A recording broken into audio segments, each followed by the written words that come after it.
മഹോന്നതനായ ദൈവത്തെ സ്തുതിക്കുന്നു. നമ്മുടെ പാപങ്ങൾക്ക് തന്നെ താൻ പ്രായശ്ചിത്തമായിട്ട് ക്രൂശിൽ അർപ്പിച്ച ദൈവപുത്രന്റെ നാമത്തിൽ എല്ലാ ദൈവദാസന്മാർക്കും ദൈവമക്കൾക്കും വന്ദനങ്ങളെ സ്നേഹത്തോടും ആദരവോടും കൂടെ അറിയിക്കുന്നു. നമുക്ക് ഈ 2026 രണ്ടാമത്തെ മാസം രണ്ടാമത്തെ ദിവസം കർത്താവിൻ്റെ പാദങ്ങളിലായിരിക്കാൻ അവിടുന്ന് കൃപ ചെയ്തുവല്ലോ. കഴിഞ്ഞ ഒരു മാസം മുഴുവനും ദൈവം നമ്മെ അത്ഭുതകരമായിട്ട് പോറ്റിപ്പുലർത്തി. പ്രത്യാശ തന്ന് നമ്മെ നടത്തുന്നതിനായി ദൈവത്തിന് സ്തോത്രം ചെയ്യുകയാണ്. ദൈവത്തിൻ്റെ കൃപ പിന്നെയും നമ്മുടെ മേൽ ധാരാളമായിട്ട് ഉണ്ടാകുമാറാകട്ടെ. നമ്മൾ പഠിച്ചു വരുന്ന എബ്രായ ലേഖനം 2-ാമത്തെ അധ്യായത്തിൻ്റെ 1 തൊട്ട് 4 വരെയുള്ള വാക്യങ്ങളിലേക്ക് നമ്മുടെ ശ്രദ്ധയെ തിരിക്കാം. നമ്മൾ ആ ഭാഗങ്ങളിൽ നിന്ന് ഇത്ര വലിയ രക്ഷ എന്ന ഒരു പ്രയോഗമാണ് പഠിച്ചു വരുന്നത്. ഇത്ര വലിയ രക്ഷ. അതിന് ഏതാണ്ട് 10 അല്ലേ, അതോ 11 കാര്യങ്ങൾ നമ്മൾ നോക്കി. 11. ഓക്കെ, 11 വിഷയങ്ങൾ നമ്മൾ അതിൽ പഠിച്ചു. എന്തുകൊണ്ടാണ് യേശുക്രിസ്തുവിലൂടെയുള്ള രക്ഷ വലിയ രക്ഷയായിരിക്കുന്നത്, അതും ഇത്ര വലിയ രക്ഷ? 11 കാരണങ്ങളാണ് നമ്മൾ കണ്ടത്. 11-ാമത്തേത് നമ്മൾ കണ്ടത് it's efficiency and sufficiency to save one and all. സകലരെയും അല്ലെങ്കിൽ ആരെയും രക്ഷിപ്പാൻ, എല്ലാവരെയും രക്ഷിപ്പാൻ കഴിയുന്ന ഒരു രക്ഷ. അതിൽ എത്ര സംഖ്യയിലുള്ളവരെയും രക്ഷിക്കുന്നതിന് കഴിയും. അതുപോലെ തന്നെ എത്രയും കൊടും പാപികളെയും രക്ഷിക്കുവാനായിട്ട് കഴിയും. സ്തോത്രം. യേശുക്രിസ്തുവിൽ കൂടെ നമുക്ക് ലഭ്യമായിട്ടുള്ള രക്ഷയിൽ നിന്ന് പുറത്ത് ആർക്കും പോകേണ്ടതില്ല. എല്ലാവരെയും ഈ രക്ഷ ഉൾക്കൊള്ളുവാൻ പര്യാപ്തമാണ്. നാം അതേപ്പറ്റിയാണ് പഠിച്ചുകൊണ്ടിരുന്നത്. ഇതുവരെ നമ്മൾ പഠിച്ച കാര്യങ്ങളിൽ എന്തെങ്കിലും സംശയങ്ങളുണ്ടെങ്കിൽ, ചോദ്യങ്ങളുണ്ടെങ്കിൽ സ്വാഗതം ചെയ്യുന്നു. പക്ഷെ നമ്മൾ ശനിയാഴ്ച പറഞ്ഞൊരു കാര്യമാണ്, നമ്മുടെ ആത്മാവിന്റെ വീണ്ടെടുപ്പ് സാധിച്ചു. ദേഹിയുടെ വീണ്ടെടുപ്പ് നമ്മൾ മരിക്കുമ്പോഴാണ് സാധിക്കുന്നത് പറഞ്ഞു. അങ്ങനെ മരിക്കുമ്പം ദേഹിയുടെ വീണ്ടെടുപ്പ് സാധിച്ചു എന്നുള്ളതിന്റെ ഉറപ്പെന്ന് തോന്നുന്നു നമുക്ക്. ഓക്കെ, ദേഹി എന്ന് പറയുന്നത് നമ്മൾ അന്ന് പറഞ്ഞതുപോലെ ഒരു അഭൗമികവും അനാത്മീയം എന്ന് പറയാനൊക്കത്തില്ല, ആത്മീയം അല്ലാത്തതുമായ ഒരു ഘടകമാണ് നമ്മളുള്ളത്. അതായത് സ്പിരിറ്റ് അഥവാ ആത്മാവ് ദൈവീക അംശമാണ്, ശരീരം ഭൗതിക അംശവും. ഇത് രണ്ടുമല്ലാത്ത ഒരു അഭൗമിക അംശമാണ് നമ്മിലെ ദേഹി. ഈ ദേഹിയിലാണ് നമ്മുടെ സ്വഭാവം ഉൾപ്പെടുന്ന നമ്മുടെ ഇച്ഛകളും വികാരങ്ങളും നമ്മുടെ ഓർമ്മകളും, ഇങ്ങനെ ഈ ഘടകങ്ങളെല്ലാം ഉൾക്കൊള്ളുന്നത്. അതിന് ശരീരമില്ല, അഭൗമികമാണ്. എന്നാൽ അത് ആത്മാവിനെ പോലെ ആത്മീയവും അല്ല. ഈ മേഖലയിലാണ്, ഈ ദേഹിയിലാണ് നമ്മുടെ പാപത്തിൻ്റെ ഏതാണ്ട് എല്ലാ കാര്യങ്ങളും കുടികൊള്ളുന്നത്. ഈ ദേഹിയിലാണ്. ഈ ദേഹി, ഈ ശരീരം ജീവനോടിരിക്കുന്നിടത്തോളം കാലം പാപത്തോടുള്ള പ്രതിപത്തി പുലർത്തിക്കൊണ്ടിരിക്കും. കാരണം ഈ ദേഹിയും നമ്മൾ ശനിയാഴ്ച പറഞ്ഞതുപോലെ വഷളായിപ്പോയ ദേഹിയും ദ്രവത്വത്തിന് അടിമപ്പെട്ടു പോയ ദേഹവും, ഇവർ രണ്ടുപേരും കൂടെ ചേർന്നാണ് ആത്മീയ അല്ലെങ്കിൽ ദൈവീക അംശമായ ആത്മാവിനെതിരായിട്ട് പ്രവർത്തിക്കുന്നത്. അത് ഈ ദേഹിയുടെ സ്വാഭാവികതയാണ്. ഈ ദേഹിക്ക് ദേഹം വേണം പാപം പ്രാവർത്തികമാക്കാൻ. ഈ ദേഹം തന്നെ ഒരു തീരുമാനമെടുക്കാതെ ആരാണോ തന്നെ കൂടുതൽ നിർബന്ധിക്കുന്നത്, നിയന്ത്രിക്കുന്നത്, അതിന് അടിപ്പെട്ടു പോകും. ഒന്നുകിൽ ആത്മാവിന്, അല്ലെങ്കിൽ ജഡത്തിന്. ഈ ജഡം എന്ന് പറയുന്നതാണ് നമ്മളിവിടെ പറയുന്ന ദേഹി, വഷളായി പോയ ദേഹി. അതിന് ആ വഷളത്വത്തിൻ്റെ അവസ്ഥയിൽ പറയുന്ന പേരാണ് ജഡം. ആ ജഡം ദൈവത്തിൻ്റെ അസലായ സൃഷ്ടി, ഒറിജിനൽ സൃഷ്ടി അല്ല. പാപം ചെയ്തപ്പോൾ ദൈവം അവൻ്റെ ഉള്ളിലാക്കി വെച്ചിരുന്ന ദേഹി വീണുപോയതിനാൽ, നിപതിച്ചു പോയതിനാൽ ആയിത്തീർന്ന ഒരവസ്ഥയാണ്. മനസ്സിലായോ? ആവർത്തിക്കുന്നു. ദൈവം മനുഷ്യനിൽ സൃഷ്ടിച്ചത് ആത്മാവിനെ, ദേഹത്തെയും ആത്മാവിനെയുമാണ്. എന്നിട്ട് ഈ ദേഹത്തിൽ അവൻ്റെ മൂക്കിൽ ജീവശ്വാസം ഊതിയപ്പോൾ ജീവനുള്ള ദേഹിയായി തീർന്നു. അപ്പോൾ ആത്മാവിൻ്റെയും ദേഹത്തിൻ്റെയും കൂടെ സംയോജന ഫലമായി ഉണ്ടായ മൂന്നാമതൊരു ഘടകമായിരുന്നു ദേഹി എന്ന് പറയുന്നത്. എന്നാൽ അന്ന് ഈ ദേഹി ആത്മാവിന് വിധേയപ്പെട്ട് കഴിഞ്ഞിരുന്നു. എന്നാൽ പാപം ചെയ്തപ്പോൾ ആത്മാവിന് മരണമുണ്ടാവുകയും പിന്നെ ദേഹി ബോസായിട്ടങ്ങ് മാറുകയും ചെയ്തു. ഈ ദേഹിയെ പിന്നെ നിയന്ത്രിക്കുന്നത് മുഴുവനും സാത്താനും ആയി. അങ്ങനെയാണ് ഇത് വഷളായിപ്പോയത്. ഈ വഷളായ സാത്താൻ നിയന്ത്രിക്കുന്ന ദേഹി ദേഹത്തെ കൊണ്ട് അതിൻ്റെ ഇഷ്ടങ്ങളെല്ലാം നിവർത്തിക്കുന്നു. എന്നാൽ ഒരുവൻ രക്ഷിക്കപ്പെടുമ്പോൾ അവൻ്റെ പണ്ട് മരിച്ചുപോയ ആദ്യത്തെ ബോസായിരുന്ന ആത്മാവ് പുനർജീവിപ്പിക്കപ്പെടുന്നു. ഇപ്പോൾ ആത്മാവും ദേഹിയെ നിയന്ത്രിക്കുന്ന സാത്താന്യമായ അംശവും ഒരുപോലെ തന്നെ ഈ ദേഹത്തെ നിയന്ത്രിക്കാനായിട്ട് ശ്രമിക്കുക. എന്നാൽ ഈ ദേഹിയിൽ ആത്മപ്രവർത്തനം വർദ്ധിക്കുമ്പോൾ സാത്താന്യമായ വിധേയത്വത്തിൽ നിന്ന് അത് അല്പം സ്വതന്ത്രയാകുന്നു, അല്ലെങ്കിൽ സ്വതന്ത്രനാകുന്നു. പക്ഷേ ഈ ശരീരം ജീവനോടിരിക്കുന്നിടത്തോളം കാലം, മരിക്കാതെ ഒരു മനുഷ്യൻ ജീവനോടിരിക്കുന്നിടത്തോളം കാലം, ഈ ദേഹി പിശാചിനോടും പാപത്തോടുമാണ് സ്വാഭാവികമായി വിധേയത്വം പുലർത്തുന്നത്. സ്വാഭാവികമായി വിധേയപ്പെട്ടിരിക്കുന്നതും കൂറ് പുലർത്തുന്നതും പാപത്തോട്, ജഡത്തോട്, പിശാചിനോട്. അത് ഈ ശരീരം ജീവനോടിരിക്കുന്നിടത്തോളം കാലമാണ്. എന്നാൽ ശരീരത്തിൽ നിന്ന് ഇത് വേർപെട്ട് കഴിഞ്ഞാൽ, മരണത്താൽ, മരണം സംഭവിക്കുമ്പോൾ ആത്മാവ് ശരീരത്തിൽ നിന്ന് വേർപെടുന്നു.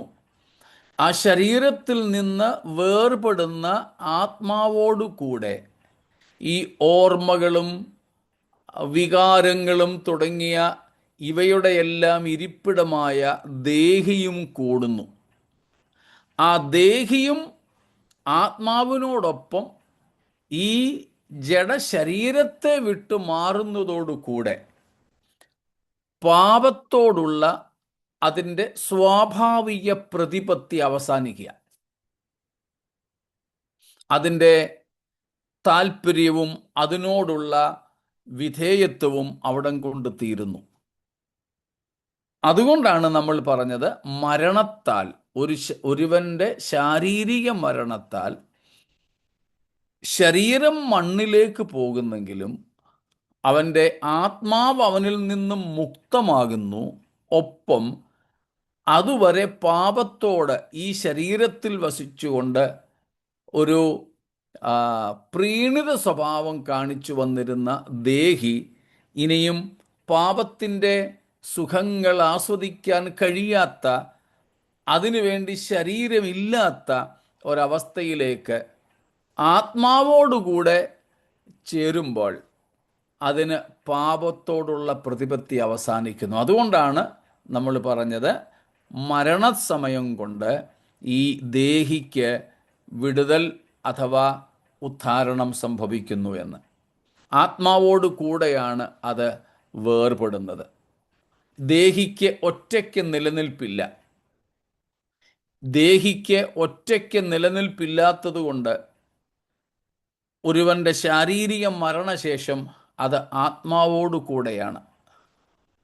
അതും ആ ആത്മാവ് രക്ഷിക്കപ്പെട്ട ഒരുവന്റെ ആത്മാവാകുമ്പോൾ കർത്താവിൻ്റെ സന്നിധിയിലേക്ക് അത് ചെല്ലുന്നു. അപ്പോൾ രക്ഷിക്കപ്പെട്ട ഒരുവന്റെ ആത്മാവ് കർത്താവിനോടൊപ്പം ആയിരിക്കുമ്പോൾ ഈ ദേഹിക്ക് തൻ്റെതായ തീരുമാനങ്ങളൊന്നുമില്ല. അത് പൂർണ്ണമായും രണ്ടാമതൊരഭിപ്രായമില്ലാത്തതുപോലെ ആത്മാവിന് കീഴ്പ്പെടുകയാണ്.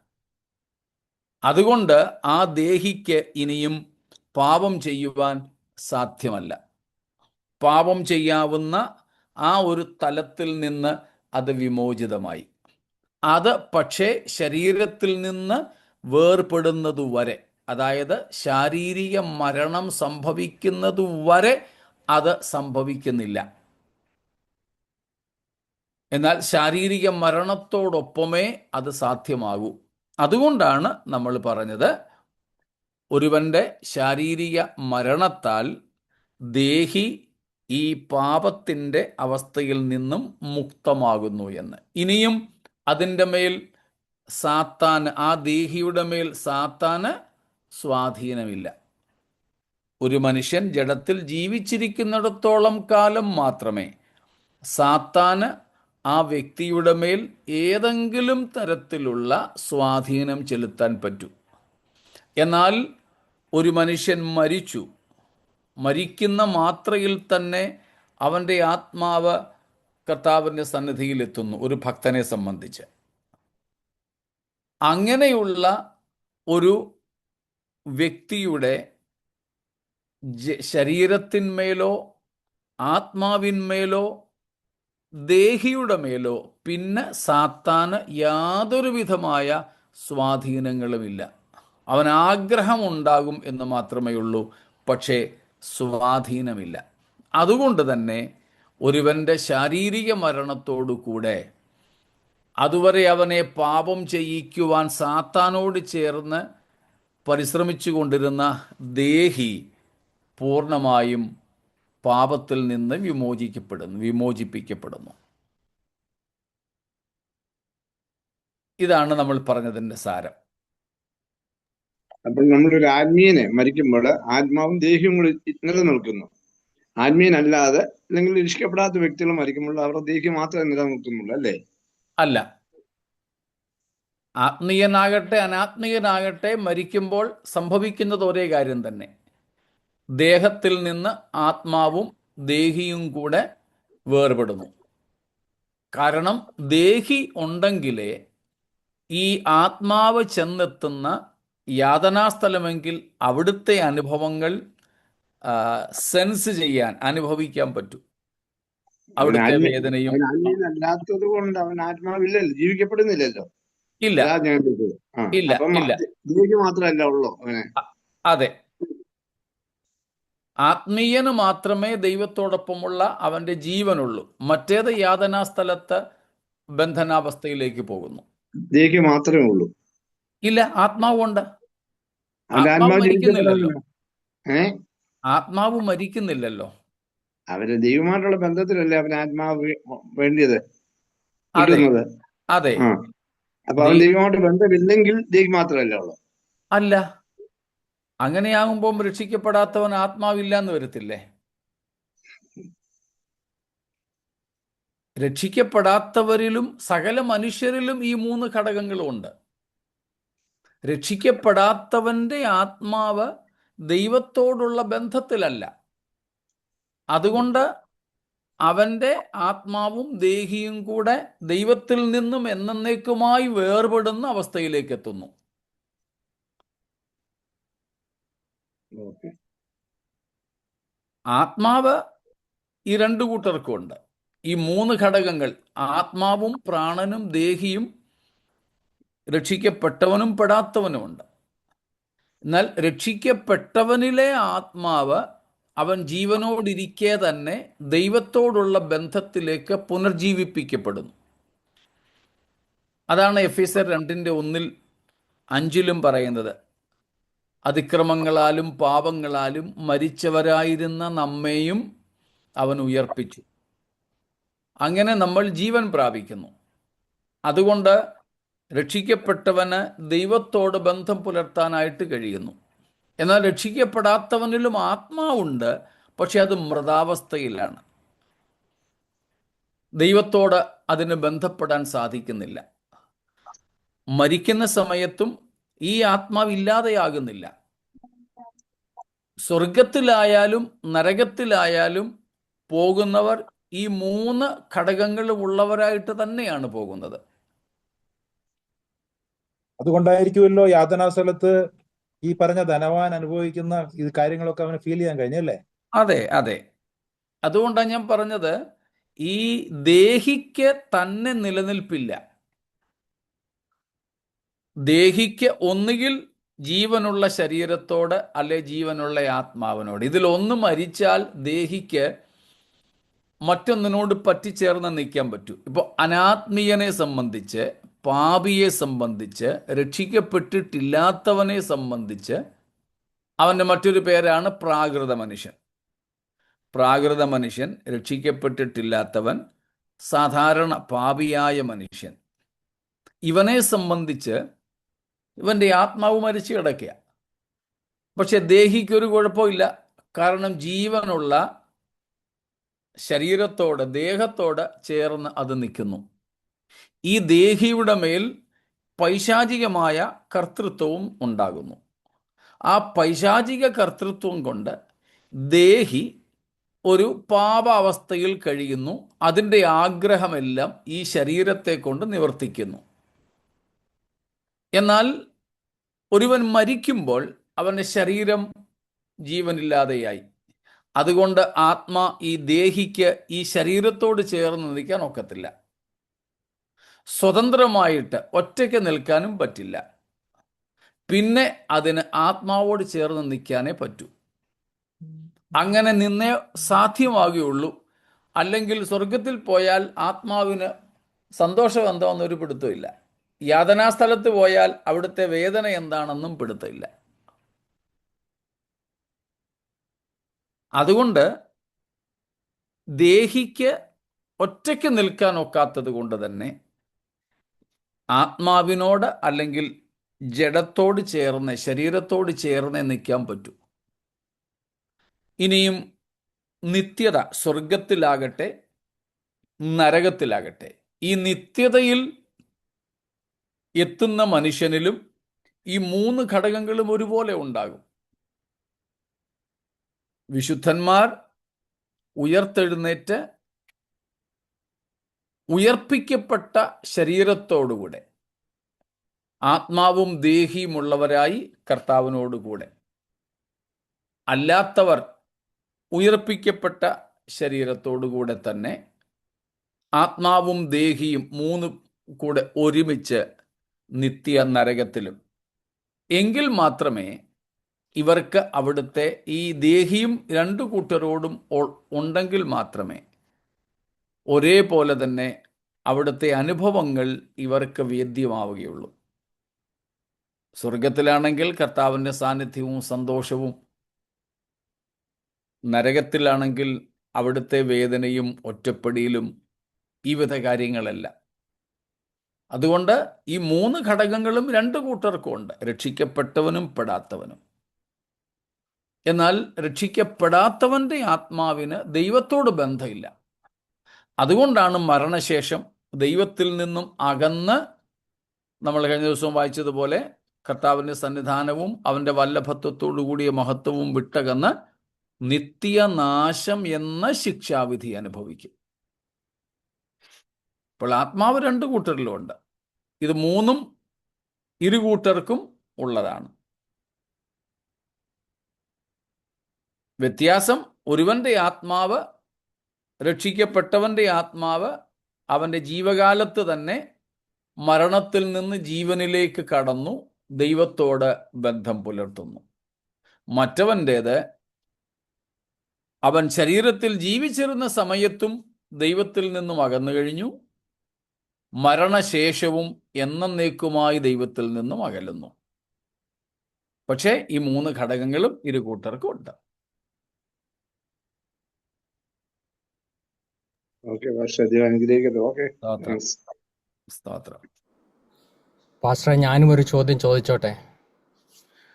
മൃഗങ്ങളിൽ ഉള്ള പ്രാണൻ മനുഷ്യനിലുള്ള ദേഹിക്ക് തുല്യമാണോ? മൃഗങ്ങൾ ചാകുമ്പോൾ അവയുടെ പ്രാണൻ എങ്ങനെയാകുന്നു? അതുപോലെ തന്നെ മാനത്തോടിരിക്കുന്ന മനുഷ്യൻ വിവേകഹീനനായാൽ നശിച്ചു പോകുന്ന മൃഗങ്ങൾക്ക് തുല്യനത്രേ എന്നൊരു വാക്യമുണ്ട്. അപ്പോൾ ആത്മാവ് ടോട്ടലി ഇല്ലാത്ത മനുഷ്യരുണ്ടോ? ഉദാഹരണമായി ക്ലോണിങ് മാതിരി ഒരു കുഞ്ഞ് ജനിച്ചാൽ അതിന് ആത്മാവ് ഉണ്ടാകുമോ? മൃഗത്തിൻ്റെ പ്രാണൻ ഏതാണ്ട് പ്രാണൻ എല്ലാവരുടേതും ഒരേപോലെ തന്നെ. അതിലുള്ള വ്യത്യാസം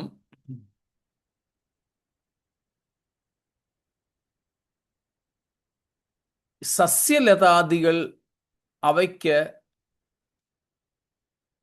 സുബോധമുണ്ടെങ്കിലും സ്വയബോധമില്ല. മൃഗങ്ങൾക്ക് സ്വയബോധമുണ്ട്, സുബോധവും സ്വയബോധവുമുണ്ട്. മനുഷ്യന് സുബോധവും സ്വയബോധവും, self conscious as well as God കോൺഷ്യസും കൂടെയാണ്, ദൈവത്തെക്കുറിച്ചുള്ള ബോധവും കൂടെയുണ്ട്. അത് മനുഷ്യനിൽ ദൈവം തന്നിട്ടുള്ള ആത്മാവിൻ്റെ പ്രവർത്തന ഫലമായിട്ടാണ്.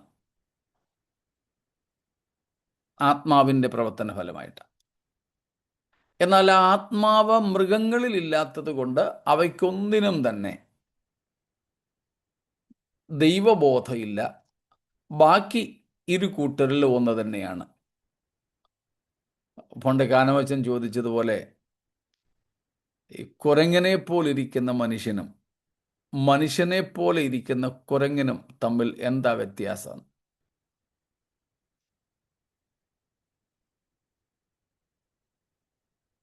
बंदर जैसे दिखने वाला इंसान और इंसान जैसे दिखने वाला बंदर, इन दोनों में क्या अंतर?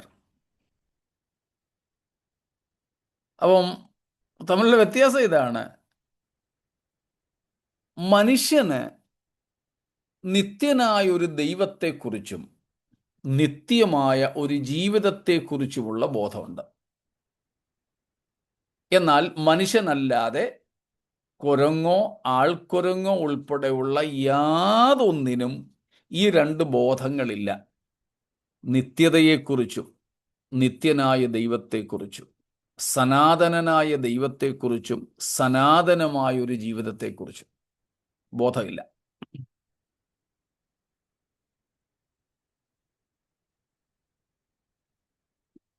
ഒരു ബോധമില്ല. അതിന് കാരണം മനുഷ്യനിൽ മാത്രം ദൈവം പകർന്നിരിക്കുന്ന ആത്മാവ്. അതുകൊണ്ട് മനുഷ്യവർഗത്തിൽപ്പെട്ട എല്ലാവർക്കും തന്നെ, മനുഷ്യരിൽ എല്ലാവരിലും തന്നെ ദൈവം തൻ്റെ ആത്മാവിനെ പകർന്നിട്ടുണ്ട്.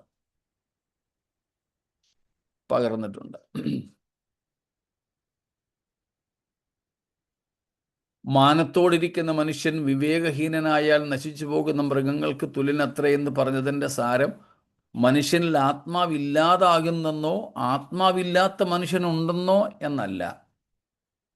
ദൈവബോധമില്ലാത്ത, നിത്യതയെക്കുറിച്ച് ബോധമില്ലാത്ത മൃഗങ്ങളെപ്പോലെ ഈ മനുഷ്യൻ ഇങ്ങനെ തിന്നും കുടിച്ചും പ്രത്യുൽപാദനം നടത്തിയും പോകുന്നു. അതിനപ്പുറത്തേക്ക് ദൈവത്തെയോ ദൈവിക ജീവനെയോ നിത്യതയെയോ കുറിച്ച് ഒരു ബോധവുമില്ല എന്നാണ് അതിൻ്റെ അർത്ഥം. വെറും മൃഗതുല്യനായി, അവിടെ മൃഗത്തിന് ആത്മാവില്ലാത്തതുപോലെ ഈ മനുഷ്യൻ ആത്മാവില്ലാതെ വരുന്നു എന്നല്ല. ആത്മാവില്ലാത്ത മൃഗത്തിന് ദൈവബോധമില്ലാത്തതുപോലെ ഇവൻ ആത്മാവ് ഉണ്ടായിട്ടും ദൈവബോധം ഇല്ല. ആത്മാവില്ലാത്ത മൃഗത്തിന് സനാതനമായൊരു ജീവിതത്തെക്കുറിച്ച്, ഒരു നിത്യതയെക്കുറിച്ച് ബോധമില്ലാതിരിക്കുന്നത് പോലെ ഇവനിൽ ആത്മാവ് ഉണ്ടെങ്കിലും അങ്ങനത്തെ ഒരു ബോധമൊന്നും ഇവനില്ല. അതുകൊണ്ട് ഇവൻ ആരോട് തുല്യൻ? ആത്മാവില്ലാത്ത മൃഗത്തോട് തുല്യൻ. എന്നാൽ ഇവന്റെ ആത്മാവ് ഇല്ലാതെയാകുന്നില്ല അവിടെ. പിന്നെ മൂന്നാമത്തെ കാര്യം ക്ലോണിങ്ങിൻ്റെ വിഷയത്തിലാണ്. അതേക്കുറിച്ച് വേദശാസ്ത്രികൾക്കിടയിലും വലിയ തർക്കങ്ങൾ നടക്കുന്നു. ഒരു സംശയമായിട്ടത് നിലനിൽക്കുന്നു. അവരെ മനുഷ്യരായിട്ട് കാണാൻ പറ്റുമോ?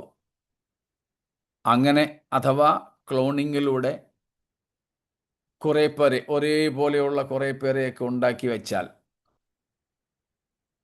അത് ഒരു കൊമേഴ്സ്യലൈസേഷൻ ഓഫ് ഹ്യൂമൻ റേസ്, മനുഷ്യവർഗത്തിൻ്റെ വാണിജ്യവൽക്കരണമായി മാത്രം അത് തീരും.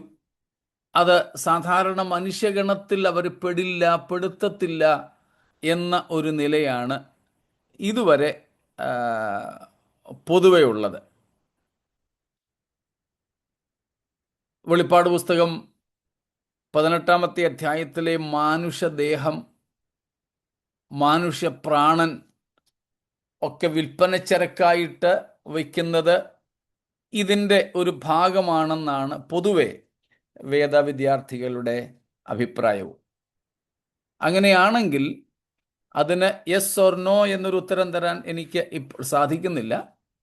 പക്ഷേ നമുക്ക് പൊതുവെ പറഞ്ഞല്ലോ, വേദ പഠിതാക്കൾക്കിടയിൽ ഇതൊരു ചൂടുപിടിച്ച ചർച്ചയായിട്ട് നിലനിൽക്കുന്നു എന്ന് മാത്രം. എന്നാൽ വേദപുസ്തകത്തിൻ്റെ അടിസ്ഥാനത്തിൽ യെസ്സോ നോയോ തീർത്ത് പറയാൻ എൻ്റെ കാഴ്ചപ്പാടിൽ ഇതുവരെ നമുക്ക് സാധിക്കത്തില്ല ക്ലോണിങ്ങിൻ്റെ വിഷയത്തിൽ. ഇനിയും ക്ലോൺ ചെയ്ത് മനുഷ്യരെ ഉണ്ടാക്കുമോ?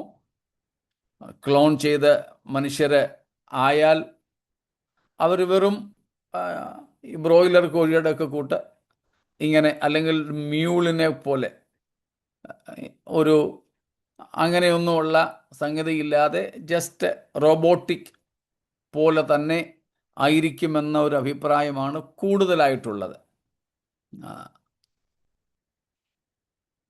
കൂടാതെ ഇനിയല്ല, മനുഷ്യനെ ഉണ്ടാക്കാൻ, മനുഷ്യൻ്റെ സൃഷ്ടിക്ക് വേണ്ടിയിട്ട് ദൈവം കൊടുത്ത ഒരു നിയമമുണ്ട്. ആ നിയമത്തിന്, ആ പ്രകൃതി നിയമത്തിൽ കൂടെ അല്ലാതെ ഉണ്ടാക്കപ്പെടുന്ന മനുഷ്യരെ മനുഷ്യരായിട്ട് കാണാൻ സാധിക്കുമോ എന്നതിൽ എനിക്കും സംശയമുണ്ട്. അവരെ വെറും ഒരു എന്താണ് പറയുന്നത്, എത്ര വേണമെങ്കിലും അങ്ങനെയുള്ളവരെ ഉൽപ്പാദിപ്പിക്കാം. ടെസ്റ്റ് ട്യൂബിലോ ലാബിലോ ഒക്കെ ഉണ്ടാക്കപ്പെടുന്ന വെറും ഒരു വിൽപ്പന സാധനം എന്നതിനപ്പുറത്തേക്ക് അവരെ കാണാൻ പറ്റുമോ എന്ന് ഞാൻ സംശയിക്കുന്നു. അതുകൊണ്ട് ഇപ്പോഴത്തെ എൻ്റെ അഭിപ്രായത്തിൽ അത് വെറും മനുഷ്യരായിട്ട് അവരെ കണക്ക് കൂട്ടാൻ പറ്റില്ല. ഒരു ഉൽപ്പന്നമായിട്ട് മാത്രമേ, ഒരു കൊമോഡിറ്റി ആയിട്ട് മാത്രമേ വെളിപ്പാട് 18-ാം അധ്യായത്തിലും പറയുന്നുള്ളൂ. അങ്ങനെ അവരെ കാണാൻ സാധിക്കുകയുള്ളൂ എന്നതാണ് ഇപ്പോഴത്തെ എൻ്റെ അറിവ് വെച്ചുള്ള അഭിപ്രായം. 3 ചോദ്യങ്ങൾക്കും ഉത്തരം തന്നു എന്നാണ് ഞാൻ കരുതുന്നത്. Thank you. ഓക്കെ, സ്തോത്രം.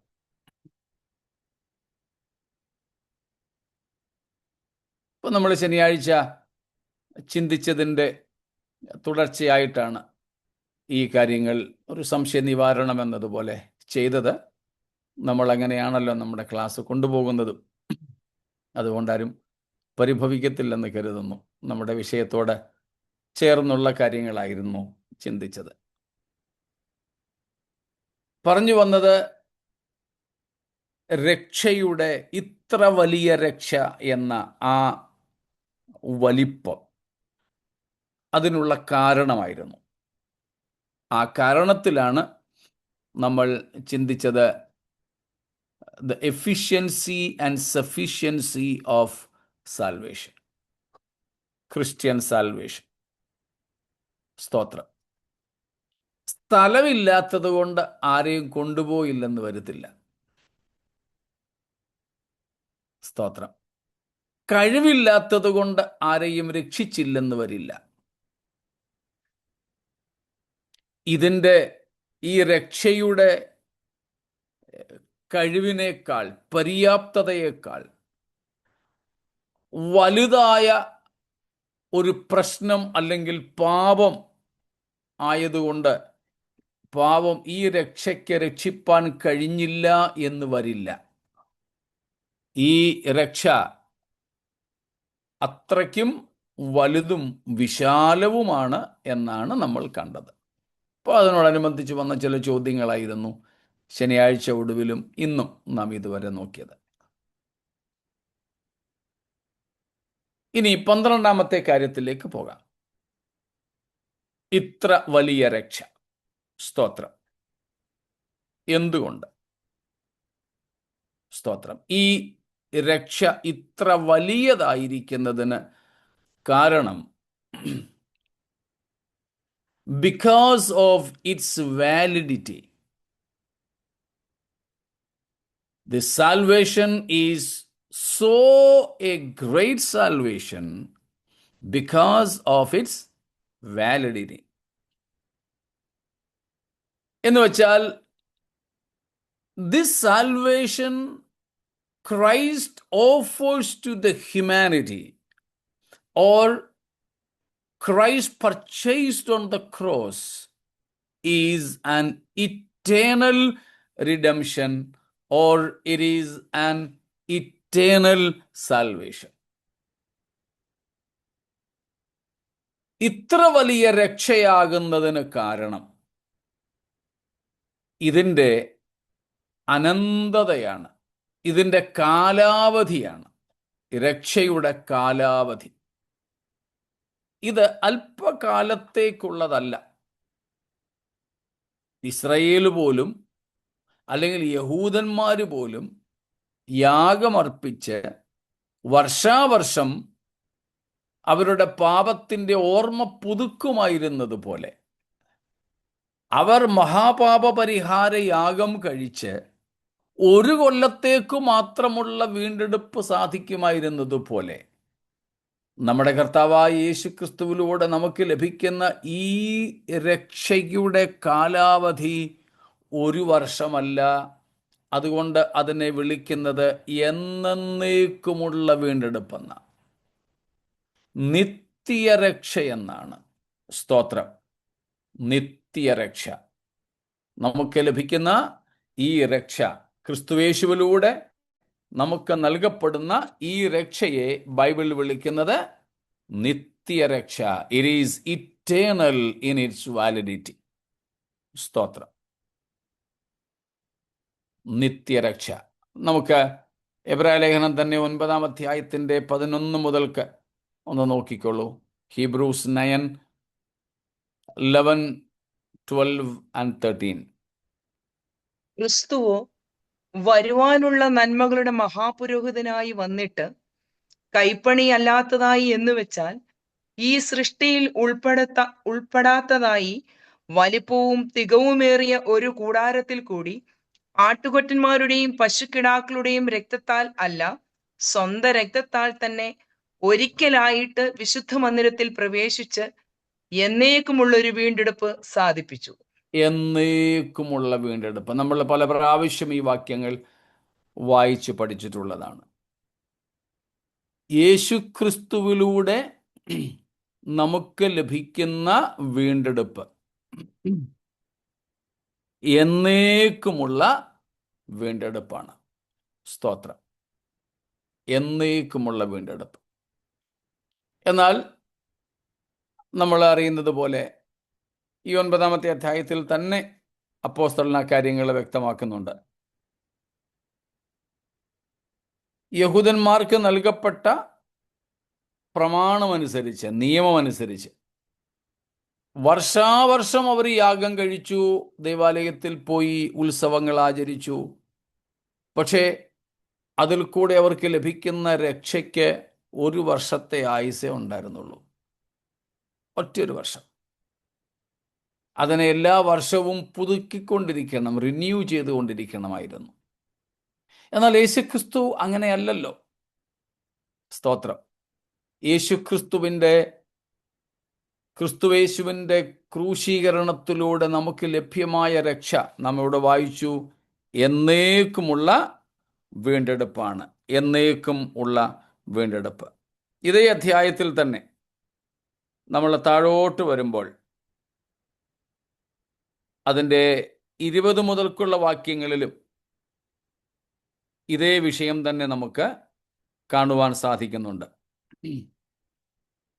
പ്രത്യേകിച്ച് അതിൻ്റെ 23 മുതൽക്കൊന്ന് വായിച്ചോളൂ. 23 ഫോളോയിങ്. Hebrews 9:23 following.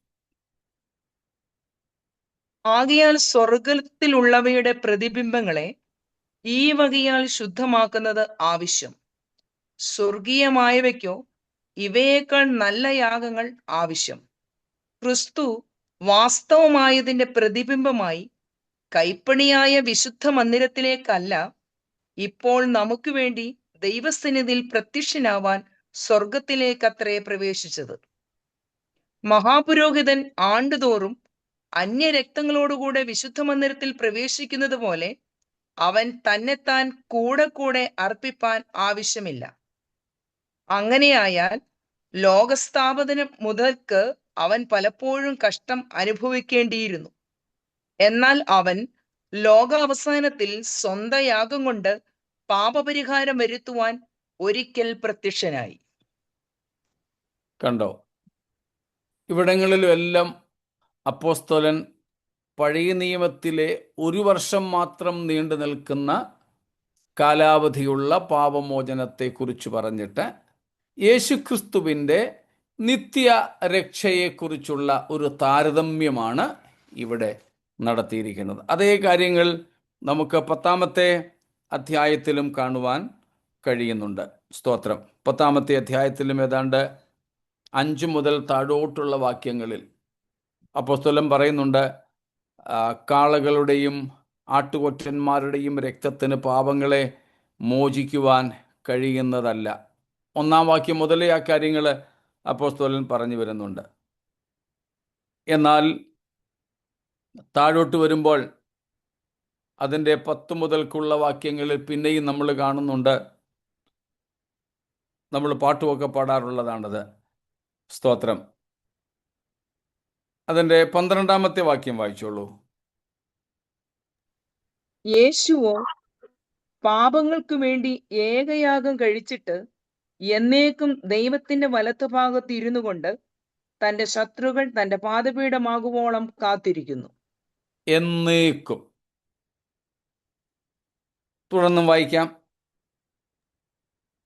ഏകയാഗത്താൽ അവൻ വിശുദ്ധീകരിക്കപ്പെടുന്നവർക്ക് സദാകാലത്തേക്കും സൽഗുണപൂർത്തി വരുത്തിയിരിക്കുന്നു. സദാകാലത്തേക്കും സൽഗുണപൂർത്തി വരുത്തിയിരിക്കുന്നു. തുടരാം.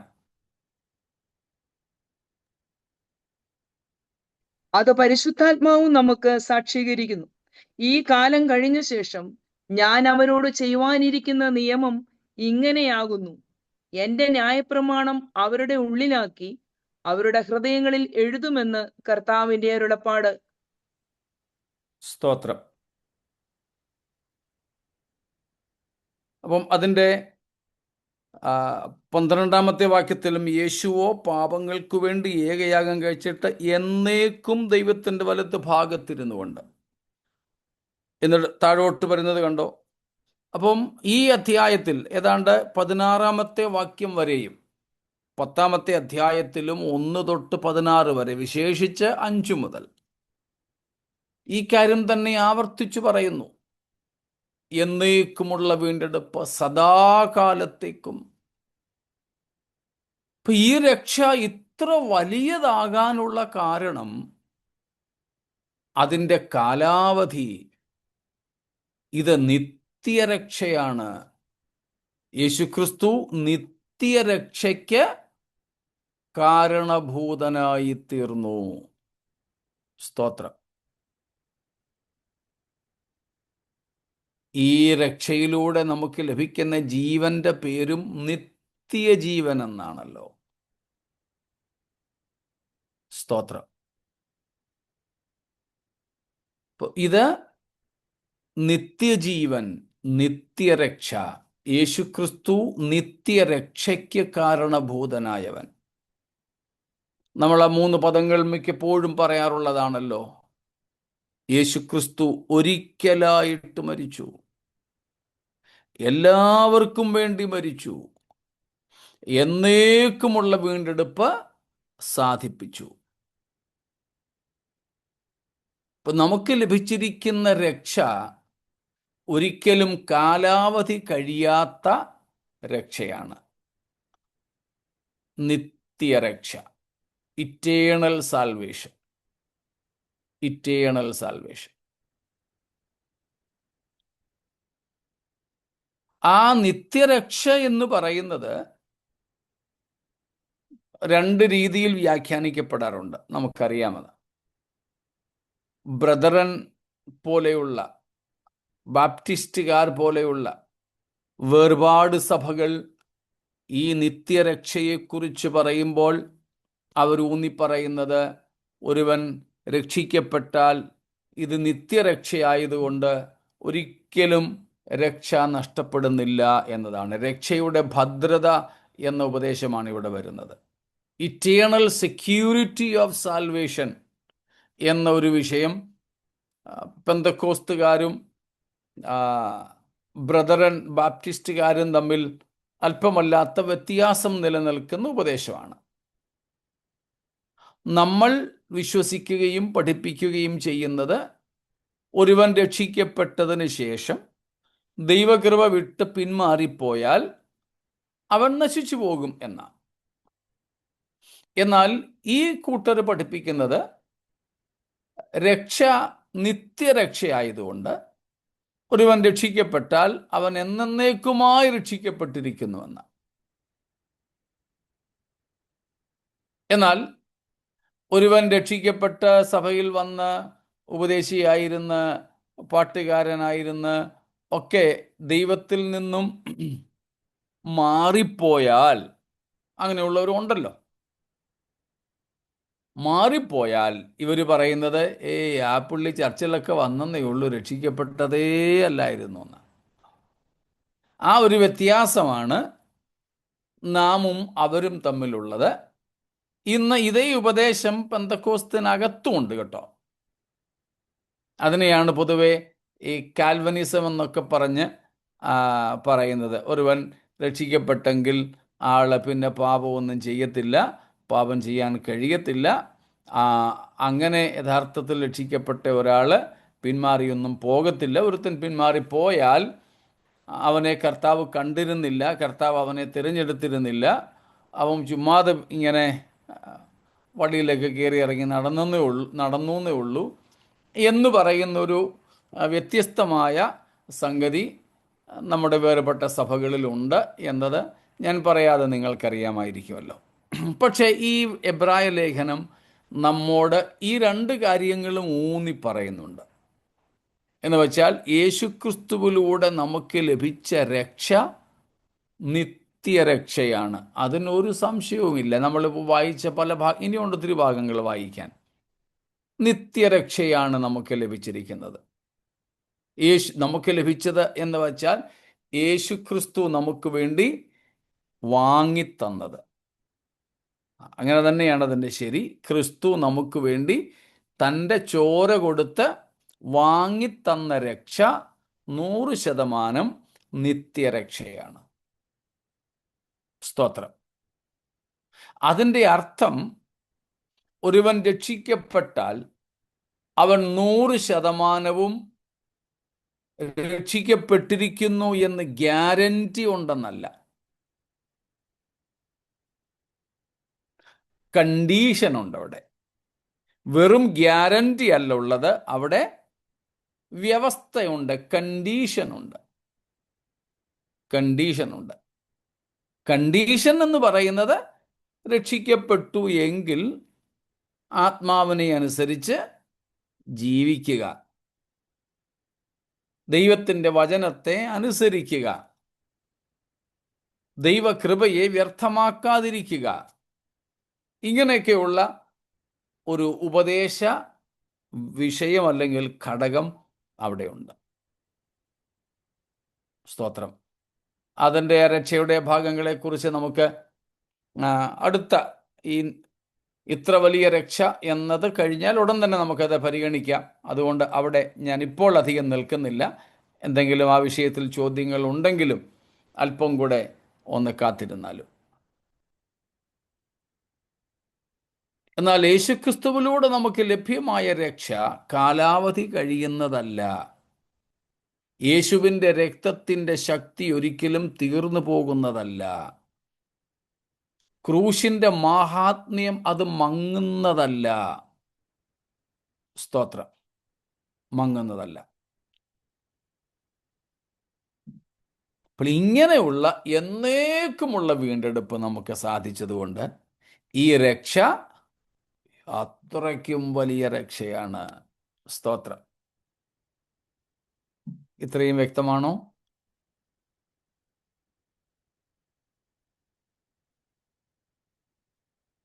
സ്തോത്രം.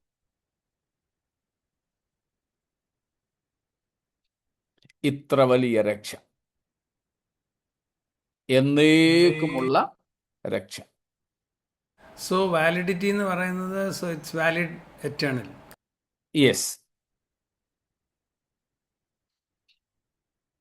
വാല്യുബിൾ എന്ന് മാത്രമല്ല, വാലിഡ് ഫോർ എവർ.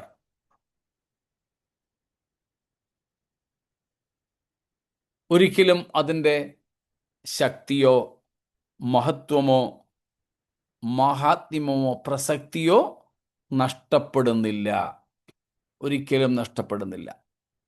നിത്യതയോളം നിലനിൽക്കുന്നത്, അനന്തതയോളം നിലനിൽക്കുന്നത്.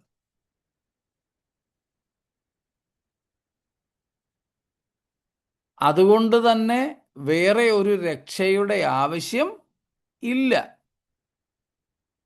മറ്റൊരു പോംവഴി, മറ്റൊരു മറുവഴി ചിന്തിക്കേണ്ട ആവശ്യവുമില്ല. സ്തോത്രം.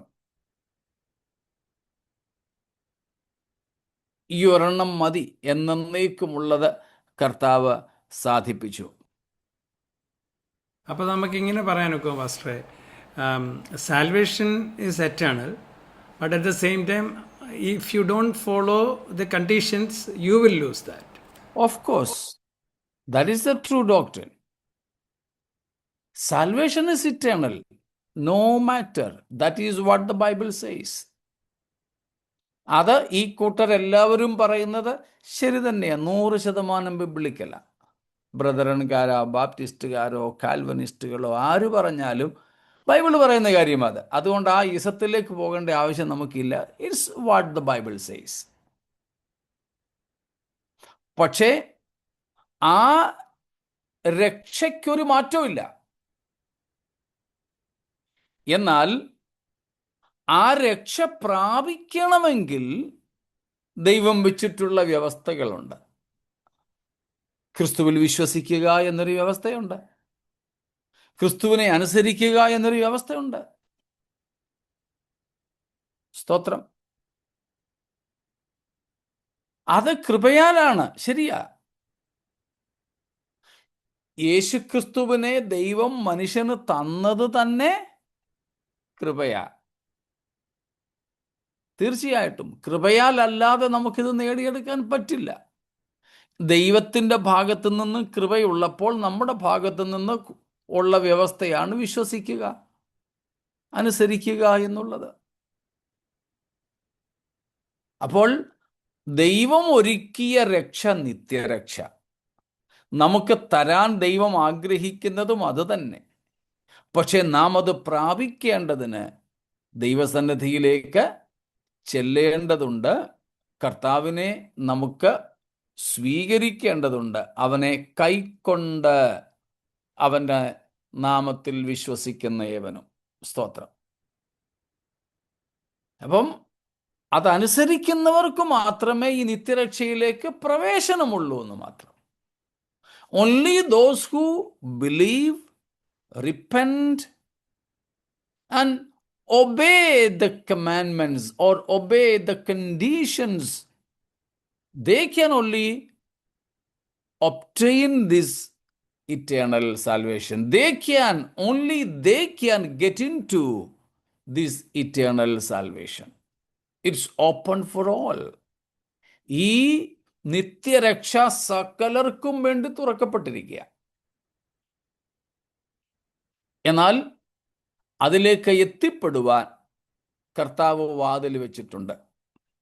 കർത്താവായ യേശുവിൽ വിശ്വസിക്കുക, പാപങ്ങളിൽ നിന്ന് മാനസാന്തരപ്പെടുക, വിശ്വാസ സ്നാനം സ്വീകരിക്കുക. സ്തോത്രം.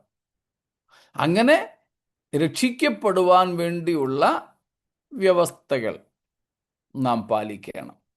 എങ്കിലേ ഈ നിത്യ രക്ഷയിലേക്ക് നമുക്ക് പങ്കാളിത്വം ലഭിക്കുന്നുള്ളൂ എന്ന് മാത്രം. വ്യക്തമാണോ?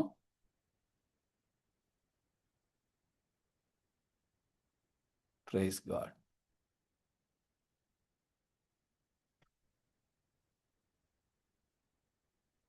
ചാറ്റ് ബോക്സിൽ വന്ന ചോദ്യത്തിനും വ്യക്തമായോ? സ്തോത്രം. To validate it, one has to believe in Christ. Okay.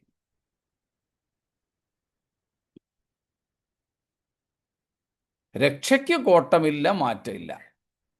രക്ഷിക്കപ്പെട്ടവൻ വിശ്വാസത്തിൽ നിലനിൽക്കണം. സ്തോത്രം. ആ ഭാഗത്തിൽ അല്പം കൂടെ വിശദീകരിക്കാനുണ്ട്. അത് നമ്മുടെ ഈ വിഷയം കഴിഞ്ഞിട്ടുള്ള ഭാഗത്ത് എത്താം. പക്ഷേ അതായത് യാക്കോബിന്റെ ലേഖനത്തിൽ 2-ാം അധ്യായത്തിൽ 10-ാം വാക്യത്തിൽ ഇങ്ങനെ പറയുന്നു, ഒരുത്തൻ ന്യായപ്രമാണം മുഴുവനും അനുസരിച്ച് നടന്നിട്ടും ഒന്നിൽ തെറ്റിയാൽ അവൻ സകലത്തിലും കുറ്റക്കാരനായി തീർന്നു എന്ന് പറയുന്നതിന്റെ അർത്ഥം അത് തന്നെയല്ലേ? അതെ, അനുസരണം എന്നുള്ളത് തന്നെയാണ്. അതെ, അവസാനത്തോളം ആ രക്ഷയിൽ നിലനിൽക്കണം എന്നുള്ള അർത്ഥമല്ലേ? തീർച്ചയായിട്ടും.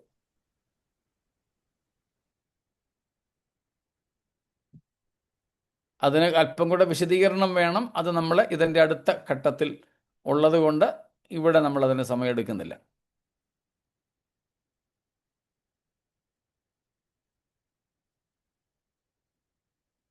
ഓക്കെ. അപ്പോൾ നിത്യ രക്ഷയായതുകൊണ്ട് ഇത് ഇത്ര വലിയ രക്ഷയായിരിക്കുന്നു. ഒരു കാര്യം കൂടെ പറഞ്ഞ് നമുക്ക് ഇന്നത് അവസാനിപ്പിക്കാം. 13-ാമത്തെ കാര്യം അല്ലേ? 13 13. യെസ്. ഇത്ര വലിയ രക്ഷ ആകുവാനുള്ള 13-ാമത്തെ കാരണം എന്ന് പറയുന്നത്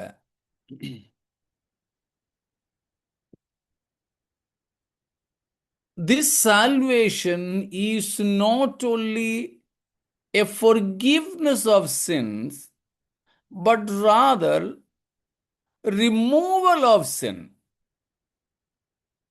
This salvation includes not only a forgiveness of sins, rather it is a removal of sins.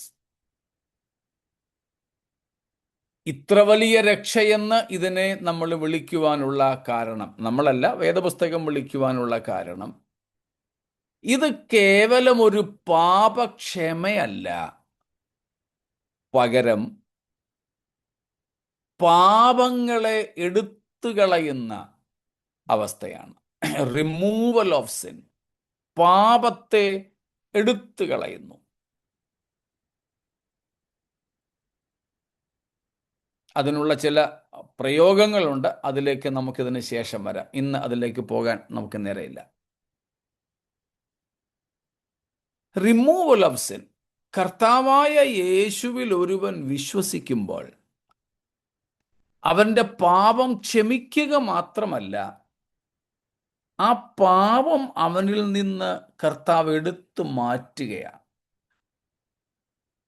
ക്രിസ്തീയ രക്ഷയുടെ, വേദപുസ്തകം പറയുന്ന രക്ഷയുടെ ഒരു പ്രധാനപ്പെട്ട ഘടകമാണത്. പുതിയ നിയമത്തിൽ മാത്രമല്ലത്, പഴയ നിയമത്തിലും അർത്ഥം അതുതന്നെയാണ്, വിവക്ഷ അതുതന്നെയാണ്. നമുക്ക് പരിചയമുള്ള 103-ാം സങ്കീർത്തനത്തിലേക്ക് പോകാം. ഏതാണ്ടൊക്കെ എല്ലാ വാക്യങ്ങളും നമുക്ക് മനഃപ്പാഠമാണ്. പലപ്പോഴും നമ്മൾ വായിച്ചിട്ടുള്ള വാക്യമാണ് 10-ാമത്തെ വാക്യം. നമുക്ക് മനഃപ്പാഠമായിട്ടുള്ള പാട്ട് പാടുന്ന വാക്യങ്ങളാണ്. ഒന്ന് വായിച്ചു വിട്ടേക്കുമോ? 12 വരെ, 10, 11, 12. അവൻ നമ്മുടെ പാപങ്ങൾക്കൊത്തവണ്ണം നമ്മോട് ചെയ്യുന്നില്ല, നമ്മുടെ അകൃത്യങ്ങൾക്കൊത്തവണ്ണം നമ്മോട് പകരം ചെയ്യുന്നതുമില്ല. ആകാശം ഭൂമിക്ക് മീതെ ഉയർന്നിരിക്കുന്നത് പോലെ അവന്റെ ദയ അവന്റെ ഭക്തന്മാരോട് വലുതായിരിക്കുന്നു. ഉദയം അസ്തമയത്തോട് അകന്നിരിക്കുന്നത് പോലെ അവൻ നമ്മുടെ ലംഘനങ്ങളെ നമ്മോട് അകറ്റിയിരിക്കുന്നു. അപ്പന് മക്കളോട് കരുണ തോന്നുന്നത് പോലെ യഹോവയ്ക്ക് തന്റെ ഭക്തന്മാരോട് കരുണ തോന്നുന്നു. സ്തോത്രം. അതെല്ലാം ഇതിന്റെ വിശദീകരണമാണെങ്കിലും ഒരു വാചകം മാത്രം നമ്മളോട് എടുക്കുന്നുള്ളൂ. ആകാശം ഭൂമിക്ക് മീതെ, അമേൻ, ഉദയം അസ്തമയത്തോടകന്നിരിക്കുന്നത് പോലെ, ഉദയം അസ്തമയത്തോടകന്നിരിക്കുന്നത് പോലെ അവൻ നമ്മുടെ ലംഘനങ്ങളെ നമ്മോട് അകറ്റിയിരിക്കുന്നു. Removal of sin. Just as east is away from the west,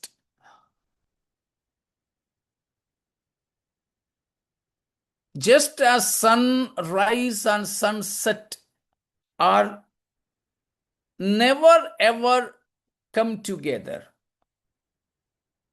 സൂര്യാസ്തമയം, സൂര്യ ഉദയവും അല്ലെങ്കിൽ സൂര്യോദയമായ കിഴക്കും സൂര്യാസ്തമയമായ പടിഞ്ഞാറും തമ്മിൽ ഒരിക്കലും അടുത്തു വരാത്തതുപോലെ അവൻ നമ്മുടെ ലംഘനങ്ങളെ നമ്മോട് അകറ്റിയിരിക്കുന്നു. സ്തോത്രം. രക്ഷയുടെ വിഷയമാണിത്, രക്ഷയുടെ വിഷയമാണ്. മീഖ പ്രവചനം അതിൻ്റെ 7-ാമത്തെ അധ്യായത്തിലേക്ക് എത്തുമ്പോഴും 18-ാമത്തെ വാക്യമാണെന്നാണ് എൻ്റെ ഓർമ്മ. അത് നമ്മൾ ഇതിനു മുമ്പ് ചിന്തിച്ചിട്ടുണ്ട്, എങ്കിലും ഈ സന്ദർഭത്തിലും ഒന്ന് വായിച്ചു വിടുന്നത് നന്നായിരിക്കും. Who is a God like you, pardoning iniquity and passing over transgression? Yeah. The remnant of his inheritance. He does not retain his anger forever, because he delights in steadfast love. Yeah. Next. He will again have compassion on us. He will tread our iniquities underfoot. You will cast all our sins into the depths of the sea. ആ വാക്യം നമ്മൾ ഒത്തിരി പ്രാവശ്യം ചിന്തിച്ചിട്ടുണ്ട്. You will cast our trespasses, our sins into the depth of the sea. കർത്താവ് നമ്മുടെ അകൃത്യങ്ങളെ ചവിട്ടിക്കളയുകയും നമ്മുടെ പാപങ്ങളൊക്കെയും സമുദ്രത്തിൻ്റെ ആഴത്തിലിട്ട് കളയുകയും ചെയ്യുന്നതിനെക്കുറിച്ച് നമ്മൾ 2-3 പ്രാവശ്യം ചിന്തിച്ചിട്ടുണ്ട്. ഇന്നത്തെ അറിവനുസരിച്ച് ഏറ്റവും സമുദ്രത്തിൻ്റെ ആഴമുള്ള സ്ഥലം പസഫിക് ഓഷ്യനിൽ മറീന ട്രഞ്ച് എന്ന് പറയുന്ന സ്ഥലമാണ്. നമ്മളത് പഠിച്ചിട്ടുള്ളതാണ്. എവറസ്റ്റ് കൊടുമുടി ഭൂമിക്ക് മുകളിലുള്ള ഏറ്റവും ഉയർന്ന കൊടുമുടി. ആ എവറസ്റ്റ് അതുപോലെ പറിച്ചുകൊണ്ട് ഈ മറീന ട്രെഞ്ചിലിട്ടാലും അതിൻ്റെ മുകളിൽ പിന്നെയും 2 കിലോമീറ്ററോളം വെള്ളം കെട്ടി നിൽക്കും. അത്രയ്ക്കും ആഴത്തിലേക്ക് നമ്മിൽ നിന്നും നമ്മുടെ പാപങ്ങളെ അകറ്റിക്കളയുന്നു. ഒരു മതത്തിലും ഒരു ഇസത്തിലും ഇല്ലാത്ത ഒരു ചിന്തയാണിത്, ഉപദേശമാണിത്.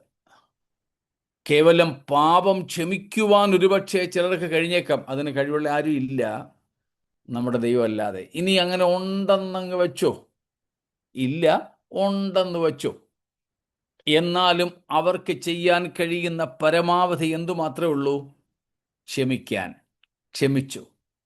എന്നാൽ നമ്മുടെ കർത്താവോ, വേദപുസ്തകം നമ്മെ പഠിപ്പിക്കുന്നതോ ഈ രക്ഷ കേവലം ക്ഷമയിൽ ഒതുങ്ങുന്നില്ല, പിന്നെ നമ്മുടെ അകൃത്യങ്ങളെ നമ്മിൽ നിന്നും എടുത്ത് കളയുന്ന ഒരവസ്ഥയാണിത്. നമ്മുടെ പാപങ്ങളെ നമ്മിൽ നിന്നും എടുത്ത് കളയുകയാ. സ്തോത്രം.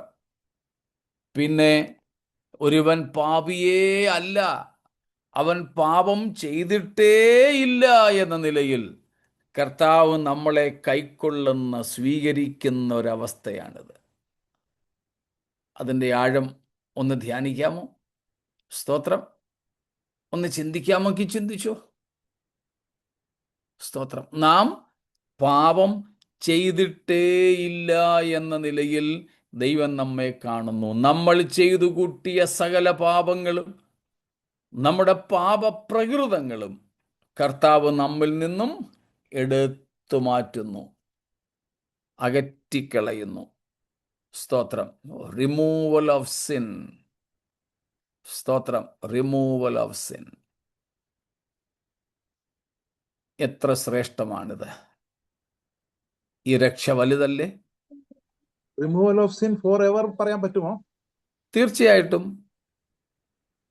അതല്ലേ ജെറമ്യായ്ക്കകത്ത് പറഞ്ഞിട്ട്, I will remember the sin no more. No more. ഇപ്പൊ നമ്മൾ ഈ വായിച്ചതും മിഖായിൽ നമ്മളിപ്പം വായിച്ചതും പിന്നെ കർത്താവ് അത് ഓർക്കുന്നതേ ഇല്ല. കർത്താവ് മറന്നത് മറന്നു, നമ്മൾ മറക്കുന്നത് പോലെയല്ല. കർത്താവ് ക്ഷമിച്ചത് ക്ഷമിച്ചു. സ്തോത്രം. ഉപദേശമല്ലെങ്കിലും ഉദാഹരണത്തിന് പറയാം. കേരളത്തിൽ നടന്ന സംഭവമായിട്ടാണ് എന്നോട് പറഞ്ഞിട്ടുള്ളത്. പക്ഷേ എന്നോടിത് സംസാരിക്കുമ്പോൾ ആ വ്യക്തി ജീവനോടുണ്ടായിരുന്നു. അതുകൊണ്ട് ആളാരാണെന്ന് എന്നോട് പറഞ്ഞില്ല. അതുകൊണ്ട് എനിക്ക് ആളിനെ അറിയില്ല. പക്ഷെ നടന്ന സംഭവമാണെന്നാണ് എന്നോട് പറഞ്ഞത്. ഒരു പാസ്റ്ററാണോ, ഒരു വിശ്വാസിയാണോ, കർത്താവിന് വേണ്ടി ജീവിക്കണം, വിശുദ്ധനായിട്ട് ജീവിക്കണം എന്നൊക്കെ ഭയങ്കര ആഗ്രഹം. പക്ഷേ ഇദ്ദേഹം പലപ്പോഴും അടുപ്പിച്ച് പാപങ്ങളിൽ വീണുപോകും. അങ്ങനെ ഇദ്ദേഹം എണ്ണിക്കൊണ്ടിരുന്നു. ഏതാണ്ട് 18 പ്രാവശ്യമോ മറ്റുമായി വീണു. ഉടൻ തന്നെ കരഞ്ഞു വിളിച്ചു വരും, തീരുമാനമെടുക്കും, ചില ദിവസങ്ങൾ നിൽക്കും, പിന്നെയും വീഴും. ഇങ്ങനെ 18 പ്രാവശ്യമായി. 19ാമത്തെ പ്രാവശ്യം ഇദ്ദേഹത്തിന് ദൈവസന്നിധിയിലേക്ക് പോലും ചെല്ലാൻ പ്രാഗൽഭ്യമില്ല. അദ്ദേഹം മരിക്കാൻ തീരുമാനിച്ചു. ഇങ്ങനെ എനിക്ക് ജീവിച്ചിരിക്കണ്ട, തൂങ്ങിച്ചാകാൻ വേണ്ടിയാണ് കയറുമൊക്കെ എടുത്ത് പതിയെ മരത്തിൻ്റെ ചുവട്ടിലേക്ക് നടക്കുമ്പം കർത്താവ് ഇടപെട്ടു. മുന്നേ നീ എവിടെ പോകാൻ ചോദിച്ചു. ഇതുപോലെയൊക്കെയാണ്. എനിക്കിനി ദൈവത്തോട് പോലും ഒന്ന് ക്ഷമ പറയാൻ ഒക്കുന്നില്ല, അത്രയ്ക്കും ഞാൻ അധമനായി പാപം ചെയ്തു പോയി. അപ്പം കർത്താവ് ചോദിച്ചു, എന്ത് പറ്റി? നീ ഒത്തിരി പ്രാവശ്യം പാപം ചെയ്തോ? പറഞ്ഞ്, കർത്താവ് ഇത് എൻ്റെ 18ാമത്തെ പ്രാവശ്യമാണ്. അപ്പം കർത്താവ് പറഞ്ഞു, അയ്യോ മോനെ, നിനക്ക് കണക്ക് തെറ്റിയെന്ന് തോന്നടാ, എൻ്റെ കണക്കിൽ നീ ഒറ്റ പ്രാവശ്യമേ പാപം ചെയ്തിട്ടുള്ളൂ. ഉപദേശമല്ലത്, അനുഭവമാണെന്നാണ് പറയുന്നത്. വേദപുസ്തകത്തോട് ചേർന്ന് നിൽക്കുന്ന കാര്യമാണ്. കാരണം ഈ കഴിഞ്ഞ 18 പ്രാവശ്യവും ഇയാൾ പാപം ചെയ്തപ്പോൾ ആത്മാർത്ഥമായി ചെന്ന് കർത്താവിനോട് ഏറ്റുപറഞ്ഞതാ. ദൈവം അത് ക്ഷമിച്ചു. അത് വെച്ചാ പറഞ്ഞത്, എൻ്റെ കണക്കിൽ നീ ഒറ്റ പ്രാവശ്യമേ വീണിട്ടുള്ളൂ. സ്തോത്രം. അപ്പൊ കർത്താവ് ക്ഷമിക്കുന്നത് മറക്കുകയും ചെയ്യുന്നു. ഇത്ര വലിയ രക്ഷ നമുക്ക് ദാനമായി തന്ന ദൈവത്തിന് സ്തോത്രം ചെയ്തുകൊണ്ട് നന്ദിയുള്ളവരായി ശിഷ്ടകാലം കഴിക്കാൻ നമ്മെ തന്നെ സമർപ്പിക്കാം. ഈ വചനങ്ങളാൽ ദൈവം നമ്മെ അനുഗ്രഹിക്കുമാറാകട്ടെ.